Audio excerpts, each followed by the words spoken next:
বার্মিংহামের আস্টেন জালালাবাদ সুন্নি মসজিদে এলাকার সকল মুমিন মুর্দেগানদের জন্য ইসালে সাওয়াব মাহফিল অনুষ্ঠিত হয়েছে। মাহফিলে প্রধান অতিথি ছিলেন মুফতি গিয়াসউদ্দিন চৌধুরী ফুলতলী। বিস্তারিত আমাদের প্রতিনিধি মোহাম্মদ আতিকুর রহমানের রিপোর্টে।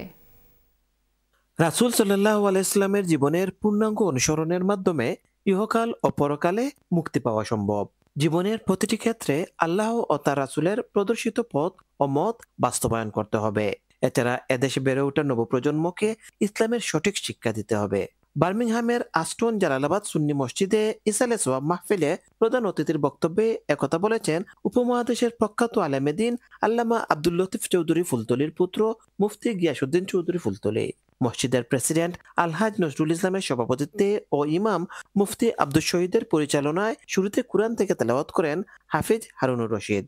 এ সময় অন্যান্যের মাঝে উপস্থিত ছিলেন দি ব্রিটিশ মুসলিম স্কুলের প্রিন্সিপাল মাওলানা এম এ কাদের আল হাসান, খুরশিদুল হক, মুফতি রফিকউদ্দিন, মাওলানা আতিক আহমদ, মাওলানা মনসুরি, মাওলানা নুরুল আমিন, মাওলানা হুসামুদ্দিন আল হুমাইদি, মাওলানা আব্দুল মুনিম, মসজিদের সেক্রেটারি হাজি মাসুক মিয়া, কেশিয়ার আব্দুর রশিদ, শফিক মিয়া চৌধুরী গনি, নিজামুদ্দিন সহ আরো অনেকে।